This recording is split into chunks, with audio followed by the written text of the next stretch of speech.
Sindh online school में तव्हांखे भलीकार। दुनिया में अणगणियूं जानदार शयूं मौजूद आहिनि जिन मां कुझु असांखे नज़र अचनि थियूं, पर कुझु शयूं असां पंहिंजी अखियुनि सां ॾिसी नथा सघूं। अव्हांखे इहो ॿुधी शायदि हैरत थींदी त अव्हांजे आसपास एसी ताईं जो अव्हांजे जिस्म में बि खोड़ अहिड़ा जानदार मौजूद आहिनि जेकी अव्हां ॾिसी नथा सघो। अॼु असां दर्जे 5 साइंस जो ॿियो भाउ पढ़ंदासीं जेको अहिड़नि नज़र न ईंदड़ जानदार शयुनि जे बारे में आहे जिन खे खुर्दबिनी जानदार या माइक्रो ऑर्गेनिज़म चइबो आहे। खुर्दबिनी जानदार केतिरा नंढड़ा आहिनि? छा उहे वाक़ई असांजे आसपास मौजूदु आहिनि पर असां उन्हनि खे ॾिसी नथा सघूं? इहो सम्झण जे लाइ असांखे शयुनि जी माप तौर खे सम्झणो पवंदो, जेको अव्हां हिन स्केल जी मदद सां बहितर सम्झी सघो था। अव्हां वटि जेको स्केल मौजूदु आहे, अव्हां ॾिसंदा त इन में तव्हांखे सेंटीमीटर नज़र ईंदा। अव्हांखे ख़बर हूंदी त 1 सेंटीमीटर में 10 मिलीमीटर थियनि था। अव्हांजे स्केल में नंढड़ियूं लकीरूं मिलीमीटर खे ज़ाहिर कनि थियूं।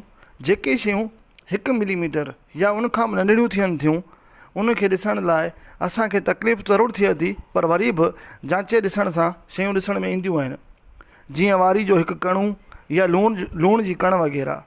इहे शयूं ॿिनी नंढड़ियूं थियनि थियूं, यानी 1 मिलीमीटर खां बि नंढियूं हूंदियूं आहिनि, पर वरी बि असां उन्हनि खे गौर सां ॾिसंदा आहियूं त असांखे ॾिसण में ईंदियूं आहिनि। पर जेकी शयूं 1 मिलीमीटर या 0.1 मिलीमीटर खां बि नंढियूं थी वञे त असां उनखे पंहिंजी अखियुनि सां ॾिसी नथा सघूं। अव्हांखे ख़बर आहे त जानदार शयूं जीव घरणनि या सेल जूं ठहियलु हूंदियूं आहिनि। उन्हनि जीव घरणनि या सेल जो जेको साइज़ आहे उहो एतिरो नंढड़ो हूंदो आहे जो असां उन्हनि खे पंहिंजी अखियुनि सां ॾिसी नथा सघूं।